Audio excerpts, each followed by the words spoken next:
Tuan Tanah adalah dewa. Bab 509.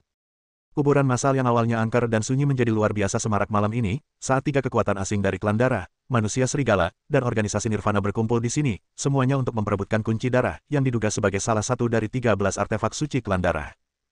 Namun, kemunculan Qin Ming dan dirampasnya kotak berisi kunci darah yang diduga, menambah banyak variabel pada pengembangan masalah ini. Dia bertemu Qin Ming di sini secara tidak sengaja dan melihatnya merampas kotak yang diduga berisi kunci darah. Malzahar bermaksud untuk membunuh dua burung dengan satu batu dengan membalas dendam dan merebut harta karun itu, yang membuat Qi Qinyun menceritakan kepadanya tentang pesona dan kendali Gu Qingyi. Akibatnya, Qi Qinyun ditangkap oleh Qin Ming, yang membuat rencananya menjadi kacau dan dia menjadi marah. Meskipun Malzahar marah, dia tidak kehilangan akal sehatnya. Dia tahu bahwa jika dia ingin membunuh Qin Ming untuk membalas dendam, beberapa orang yang dia bawa mungkin tidak cukup, jadi dia berpikir untuk memenangkan hati para manusia serigala. Seperti kata pepatah, musuh dari musuhku adalah temanku. Malzahar pernah melihat pertarungan antara Qin Ming dan manusia serigala sebelumnya, jadi dia pikir akan mudah untuk memenangkannya. Dia menyeringai sinis, menoleh dan menatap McCarthy, dan berteriak terus terang, bagaimana kalau kita bergabung untuk menghadapi Hades bersama. Baiklah, itulah yang kumaksud. McCarthy juga tahu bahwa dia sendiri bukanlah tandingan Qin Ming. Dia juga melihat bahwa orang-orang dari organisasi Nirvana menaruh dendam terhadap Qin Ming dan berusaha untuk memenangkan mereka untuk bersekutu. Kedua belah pihak langsung cocok, cepat bergerak bersama, dan sepakat untuk bergabung untuk menghadapi Qin Ming. Tunggu, hitung aku juga. Bradley senang memanfaatkan kemalangan seseorang. Dengan lambaian tangannya, dia memimpin para vampir untuk mengepung Qin Ming, membentuk serangan penjepit dengan manusia serigala dan orang-orang dari Nirvana, dan mengepung Qin Ming di tengah. Kau juga punya dendam terhadap Hades? Tanya Malzahar ragu. Jelaslah bahwa para vampir sebelumnya berpihak pada Qin Ming, tetapi sekarang mereka berbalik melawannya, yang membuatnya curiga. Ya, dia juga musuhku. Jika kita bertiga bersatu, kita akan punya peluang lebih besar untuk melenyapkannya, kata Bradley dengan kejam. Wanita tua Malzahar sangat licik dan penuh tipu daya. Dia tidak mempercayai kata-kata Bradley dan menatap tajam ke arah manusia serigala McCarthy. McCarthy tidak begitu jelas tentang dendam antara Bradley dan Qin Ming, tetapi klan darah dan Qin Ming adalah musuhnya. Dia menyeringai dan berkata, Bradley tidak bisa dipercaya. Bunuh semua klan darah dan Hades tanpa menyisakan satupun. Tidak, saya percaya Tuan Bradley. Meskipun manusia serigala dan vampir adalah musuh lama, kalian sekarang memiliki musuh bersama. Kalian dapat mengesampingkan dendam kalian untuk sementara waktu dan menghadapi musuh bersama kalian terlebih dahulu. Kemudian kalian dapat menyelesaikan perseteruan kalian secara perlahan. Meskipun Malzahar tidak mempercayai Bradley, dia merasa bahwa manusia serigala dan vampir tidak boleh dibiarkan menjadi musuh saat ini, jika tidak, itu sama saja dengan menambah pembantu Qin Ming. Qin Ming dengan dingin memperhatikan ketiga pihak yang sedang berdiskusi tentang cara menghadapinya, dengan senyum jenaka di bibirnya. Bahkan jika ketiga pihak itu bekerja sama, dia sama sekali tidak takut. Paling buruk, dia akan membunuh mereka dan memberitahu mereka mengapa bunga-bunga itu begitu merah dan mengapa dia disebut Pluto. Aku serahkan wanita ini padamu. Bawa dia pergi dulu dan pergilah dari arah di mana para vampir mengelilingimu. Mereka tidak akan mempersulitmu. Qin Ming menyerahkan Qi Qinyun kepada Isabella dan memperingatkannya, dia tahu cara menggunakan jimat. Berhati-hatilah. Bagaimana denganmu? Kau tidak mau ikut denganku? Tanya Isabella. Jika ada yang menindasku, apakah menurutmu aku akan menyerah dan melarikan diri? Kata Qin Ming dengan nada main-main. Aku ingin tinggal dan berjuang bersamamu juga. Kata Isabella tegas. Qin Ming menggelengkan kepalanya dan berkata, kamu punya hal yang lebih penting untuk dilakukan. Bawa dia keluar. Jangan biarkan dia diselamatkan oleh orang-orang dari organisasi Nirvana. Isabella tahu betapa kuatnya Qin Ming. Bahkan jika dia dikelilingi oleh tiga pihak, dia masih bisa lolos tanpa cedera. Tidak perlu khawatir tentang keselamatannya. Dia merenung selama beberapa detik dan mengangguk, oke, hati-hati. Aku akan menunggumu di tempat parkir. Antar dia pulang, jangan khawatirkan aku. Ini kunci mobilnya. Qin Ming mengeluarkan kunci mobil dan menyerahkannya. Isabella mengambil kunci mobil dan memperingatkan, kamu harus berhati-hati dan jangan sampai terluka. Mereka tidak memiliki kemampuan untuk menyakitiku, kata Qin Ming dengan nada menghina. Isabella tidak membuang waktu lagi dan dengan paksa membawa Qi Qinyun bersamanya dan segera pergi ke arah para vampir. Dia adalah putri para vampir, jadi tentu saja para vampir itu tidak akan mempersulitnya untuk menghentikannya. Selain pesonanya yang dapat menyihir orang, Qi Qinyun tidak berbeda dengan wanita biasa. Pria itu sama sekali tidak berdaya untuk melawan dan hanya bisa mengikutinya dengan patuh. Kita tidak bisa membiarkan Mei Hu ditangkap. Tolong bantu aku menghentikannya, Tuan Bradley. Melihat Qi Qinyun dibawa pergi, Malzahar berteriak, ayo kita pergi bersama dan membunuh Hades. Mereka yang punya dendam akan mendapatkan keadilan, dan mereka yang punya dendam akan mendapatkan pembalasan. Bunuh. Bahkan jika Hades memiliki 3 kepala dan 6 lengan, dia tidak dapat menghentikan kita untuk bergabung. Dia pasti akan mati. Hari ini adalah hari kematiannya. Gang Bao meraung dan memimpin dalam penyerangan. Dia mengayunkan kedua tangannya dan menembakkan lebih dari selusin bola baja dengan kecepatan tinggi. Pada saat yang sama, pria asing dengan tulang sekeras besi yang berdiri di samping Malzahar juga menerkam seperti seekor citah, dengan langkah yang kuat, dan bergegas menuju Qin Ming. Bradley tidak mendengarkan permintaan Malzahar dan membiarkan Isabella membawa Qi Qinyun pergi. Ia juga tidak memerintahkan serangan langsung terhadap Qin Ming. Ia berencana membiarkan dua kelompok lainnya melawan Qin Ming sampai mati terlebih dahulu, lalu memanfaatkannya. Meskipun manusia serigala itu besar, kuat, brutal, dan kejam, dia tidak bodoh. McCarthy juga berpikiran sama. Dia tidak langsung menyerang Qin Ming, tetapi bersiap untuk menuai keuntungan. Setelah Qi Qinyun dibawa pergi, Qin Ming tidak lagi memiliki keraguan. Dia melepaskannya sepenuhnya, ekspresinya menjadi dingin, dan niat membunuh yang dingin meledak dari tubuhnya seolah-olah dia berada di gudang es. Sosoknya tiba-tiba lenyap dari tempatnya, menghindari bola-bola baja yang datang, dan muncul di samping lelaki asing bertulang keras itu, menyapu kaki kanannya bagai pisau besar. Bang! Lelaki asing itu terlempar sejauh 4 atau 5 meter, memecahkan batu nisan, lalu menghantam makam tersebut. Sosok Qin Ming melesat lagi, secepat bayangan, dan dalam sekejap mata dia muncul di belakang Gang Bao, lalu melontarkan pukulan disertai guntur dan kilat. Hujan meteor yang deras. Hampir pada saat yang sama, Gang Bao mendapat firasat buruk dan menggoyangkan lengannya. Bola baja yang tak terhitung jumlahnya tiba-tiba melesat ke segala arah dengan dia sebagai pusatnya, melancarkan serangan tanpa pandang bulu. Beberapa bola baja mengenai Qin Ming, tetapi kerusakan yang ditimbulkannya tidak besar, dan tinjunya juga mengenai punggung Gang Bao dengan keras.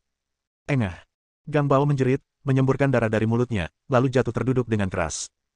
Setelah beberapa saat, dua anak buahnya jatuh ke tanah dengan luka serius.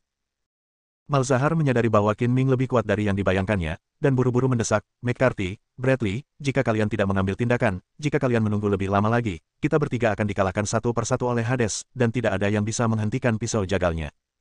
Orang tua, kau sudah berteriak sejak lama, sekarang giliranmu. Qin Ming berubah menjadi bayangan sisa, melompat-lompat beberapa kali, dan menerkam Malzahar. Malzahar tiba-tiba merasa seolah-olah dia dikurung oleh niat membunuh yang dingin. Jantungnya bergetar, dan dia buru-buru bersembunyi di belakang pria asing di sebelahnya. TR, lindungi aku. Pria asing dengan nama sandi TR itu memiliki penampilan yang garang seperti binatang buas, tetapi tidak ada ekspresi di wajahnya. Dia mengetuk tanah dengan kakinya dan melompat keluar seperti bola meriam, lalu meninju dengan pukulan seberat palu.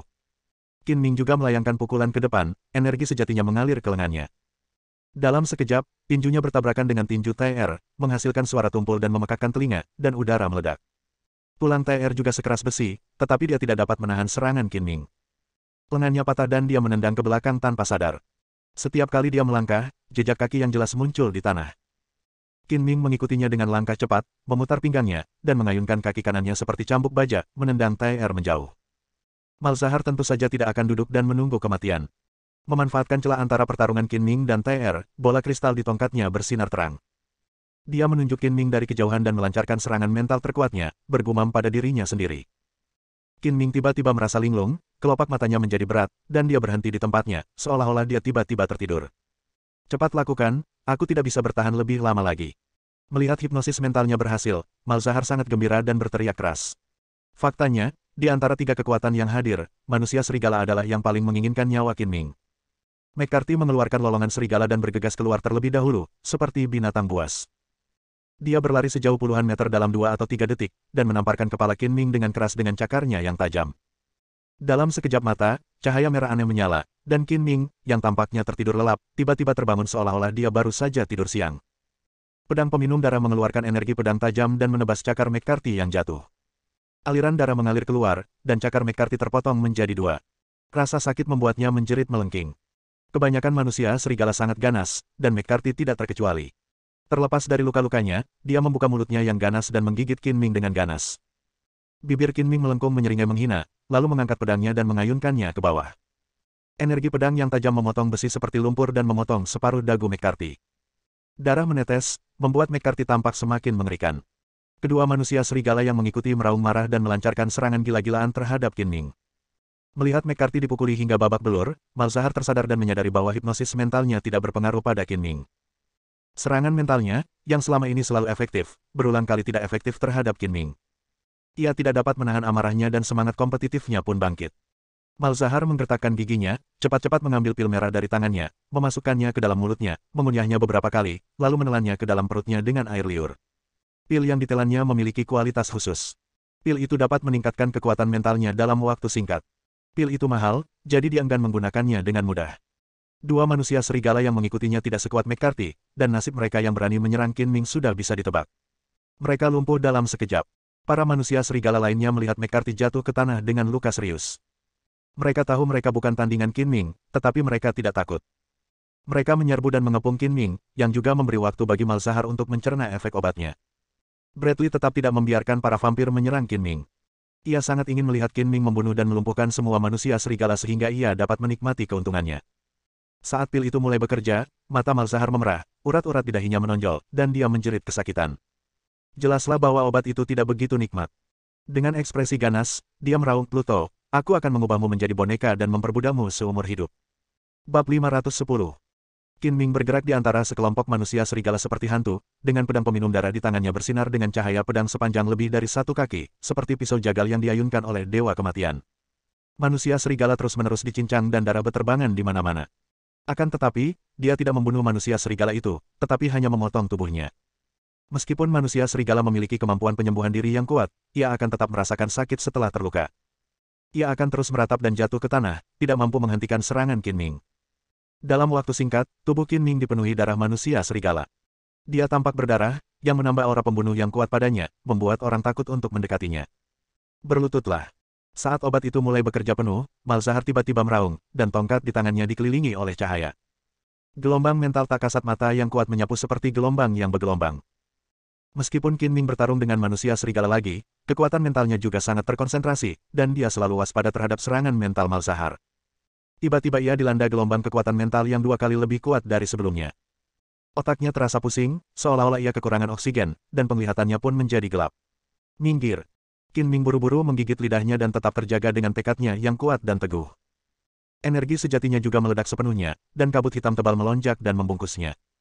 Sosoknya menjadi ilusi dan menyatu dengan kegelapan di sekitarnya dalam sekejap mata, menghilang begitu saja. Saat ini, setengah dari manusia serigala telah jatuh ke dalam genangan darah. Manusia serigala lainnya menyerang posisi di mana Qin Ming baru saja berada tetapi meleset. Mereka menyaksikan Qin Ming menghilang ke udara tipis dan kehilangan target mereka. Melihat pemandangan ini, para vampir yang dipimpin Bradley mengerutkan kening dengan marah, membelalakkan mata mereka, dan memperkuat persepsi mereka untuk melihat sekeliling, tetapi mereka tidak dapat merasakan sedikit pun jejak napas Qin Ming, seolah-olah dia benar-benar telah menghilang dari dunia. Tidak terlihat. Sungguh metode yang aneh. Bradley penuh dengan kecurigaan. Ia menoleh ke arah pria asing berambut emas panjang yang tampak seperti singa emas dan bertanya, Haris, bagaimana menurutmu? Pria yang tampak seperti Raja Singa ini tak lain adalah pembantu yang diundang Bradley, yang disebut sebagai Iblis Gila, Haris. Dia menyipitkan matanya, namun matanya bersinar terang. Aku juga tidak bisa merasakannya. Suruh semua vampir berdiri saling membelakangi dalam sebuah lingkaran dan ambil tindakan pencegahan ketat untuk mencegah orang ini melancarkan serangan diam-diam. Bradley mengangguk dan melakukan apa yang diperintahkan, katanya, lakukan seperti yang dikatakan Haris. Berkumpullah dengan punggung saling membelakangi. Dalam pertempuran dengan manusia serigala, para vampir kehilangan 3 anggota, sehingga tersisa 5 orang. Kelima vampir ini segera bubar dan membentuk lingkaran dengan Bradley sebagai pusatnya, meningkatkan kewaspadaan dan tetap berjaga-jaga. Malzahar tidak menyangka bahwa Qin Ming akan memiliki kemampuan yang mirip dengan kemampuan menghilang. Awalnya dia terkejut, tetapi kekuatan mentalnya telah mengunci Qin Ming. Meskipun dia tidak dapat melihatnya dengan mata telanjang, dia dapat merasakannya. Di sana, di sana, di sana. Jari-jari Malzahar terus berubah arah, menunjukkan lokasi Qin Ming, tetapi kecepatan Qin Ming terlalu cepat dan tidak menentu, dan dia tidak bisa menunjuknya sama sekali. Lihat kemana kau bisa lari, tunjukkan dirimu dan keluarlah dari sini. Malzahar menyadari bahwa ia tidak dapat mengikuti irama perubahan posisi Qin Ming, dan bahwa ia berkeliaran di sekitar manusia serigala dan tampaknya tidak berniat melarikan diri. Matanya membelalak menjadi merah dan ganas. Ia menggertakkan giginya dan memaksa dirinya untuk meningkatkan output mentalnya, terus menyerang Qin Ming dengan panik. Bola kristal pada tongkat itu bersinar semakin terang dan cemerlang, bagaikan matahari kecil. Karena serangan mental Malzahar berlipat ganda, Qin Ming tidak dapat menahannya lagi dan tidak lagi sesantai sebelumnya. Otaknya linglung, setengah tertidur dan setengah terjaga. Pikirannya terhenti dan dia sepenuhnya mengandalkan insting untuk mengubah posisinya. Kalau saja Qin Ming berdiri diam, orang biasa manapun dapat memukulnya hingga pingsan dengan pentungan, dan manusia serigala manapun yang hadir dapat mencabik-cabiknya. Para manusia serigala yang tersisa melakukan hal yang sama, mengumpulkan para manusia serigala yang terluka dan mengelilingi mereka, berdiri dalam lingkaran, waspada terhadap kemungkinan serangan diam-diam Qin Ming kapan saja. Setelah meminum pil khusus itu, temperamen Malzahar menjadi sangat kasar. Ia mengintensifkan serangan mentalnya tanpa mempedulikan akibatnya. Matanya merah dan menakutkan, seolah-olah ia dirasuki setan. Kekuatan mentalnya kelebihan beban dan benar-benar terkuras habis, yang sama saja dengan melukai musuh 1000 kali dan melukai dirinya sendiri 108 kali. Intensitas cahaya yang keluar dari bola kristal pada tongkat itu juga mencapai puncaknya. Bola itu perlahan tidak dapat menahan beban dan retakan pun muncul, meluas seperti jaring laba-laba yang rapat. Ketika bola kristal itu ditutupi retakan, terjadilah ledakan keras dan seluruh bola kristal itu meledak menjadi potongan-potongan kecil yang tak terhitung jumlahnya dan jatuh ke tanah. Engah. Malzahar juga menderita serangan balasan karena kelebihan kekuatan mentalnya. Ia membuka mulutnya dan memuntahkan seteguk darah. Warna merah darah di matanya dengan cepat memudar, dan semangatnya lesu. Ia seperti orang tua yang selembut genangan lumpur. Ia jatuh ke tanah, dan anggota tubuhnya terus berkedut. Tanpa serangan mental Malzahar, Qin Ming tidak langsung terbangun. Ia masih linglung. Energi sejati yang telah ia kembangkan selama bertahun-tahun beredar dengan sendirinya, dan tubuhnya terus berubah posisi dalam kegelapan. Pada saat ini, kecuali Qi Qinyun yang dibawa pergi, keempat orang lainnya dari organisasi Nirvana semuanya terluka. Gang Bao dan dua pria dengan tulang sekeras besi berjuang untuk bangkit dan mengepung Malzahar. Guru, apa kabar? Tak peduli seberapa keras mereka bertiga berteriak, Malzahar tidak menanggapi. Ia bahkan muntah darah dan jatuh koma. Kalian berdua bawa tuan ke rumah sakit secepatnya. Aku akan tinggal di sini untuk mengurus Qin Ming. Gang Bao berkata dengan enggan karena dia tidak sanggup melihat Qin Ming dipukuli sampai mati atau dimutilasi. Kedua pria berperawakan kekar itu pendiam dan tidak sombong. Mereka menggendong Malzahar di punggung mereka dan segera pergi. Kita tidak bisa hanya menunggu seperti ini. Kita harus menemukan cara untuk menemukan Qin Ming dan mengambil kembali kunci darah itu, kata Bradley sambil mengerutkan kening. Ada kuburan di mana-mana di sini, dan mudah bagi orang untuk bersembunyi di sana. Kami tidak memiliki cukup tenaga untuk melakukan pencarian skala besar. Kami dapat terus menunggu, atau mundur terlebih dahulu dan meminta kunci darahnya di lain hari. Hanya ada dua pilihan ini, kata Haris. Kita tidak bisa mundur. Jika kita membiarkan Qin Ming mengambil kunci darah itu, dia pasti akan memberikannya kepada Isabella. Tidak akan mudah untuk mendapatkannya kembali, kata Bradley dengan wajah muram. Jika orang-orang dari organisasi Nirvana dan manusia serigala bergabung untuk menyerang Qin Ming sebelumnya, mereka mungkin telah melukai Qin Ming dan mengambil kembali kunci darah. Sekarang kedua pihak lainnya telah menderita banyak korban, dan hanya vampir yang tersisa, membuatnya semakin sulit untuk berurusan dengan Qin Ming. Bradley menaruh sebagian besar harapannya pada Haris. Ia mengundang Haris untuk berhadapan dengan Qin Ming agar tujuan balas dendam tercapai. Kamu telah melihat kemampuan Qin Ming. Seberapa yakin kamu bisa mengalahkannya? 100%. Haris penuh percaya diri dan berbicara dengan nada sombong. Kebanggaan di tulangnya tidak memungkinkannya menundukkan kepala. Semuanya tergantung padamu. Jika kau bisa membunuh Qin Ming, Duke ini akan memberimu hadiah yang sangat besar. Bradley tidak menyangka Haris pasti bisa mengalahkan Qin Ming, tetapi dia tidak bisa membiarkan moralnya hancur, jadi dia menjanjikan sejumlah besar uang. Manusia serigala tidak tahu bagaimana menemukan lokasi Qin Ming secara akurat, jadi dia hanya bisa menunggu dan melihat sampai Qin Ming muncul. Seluruh kuburan massal itu menjadi sunyi. Semua orang berdiri di sana dengan penuh kewaspadaan, menciptakan suasana yang mencekam. Ditambah lagi dengan sifat kuburan massal itu sendiri yang menyeramkan, jika seseorang secara tidak sengaja menemukan tempat ini dan melihat monster berkepala serigala dan bertubuh manusia, mereka pasti akan ketakutan setengah mati. Di ruas jalan tempat kendaraan berhenti, anggota geng Singlong kembali satu demi satu, tetapi mereka tidak dapat menemukan kuburan massal tempat Qin Ming dan yang lainnya bertempur. Qin Ming membutuhkan waktu lebih dari 20 menit untuk bergegas mendekat, tetapi kecepatannya begitu tinggi sehingga orang biasa harus berlari dengan kecepatan penuh setidaknya selama 1 jam untuk menyusulnya. Orang-orang dari geng Singlong sudah kehabisan napas setelah berlari selama setengah jam.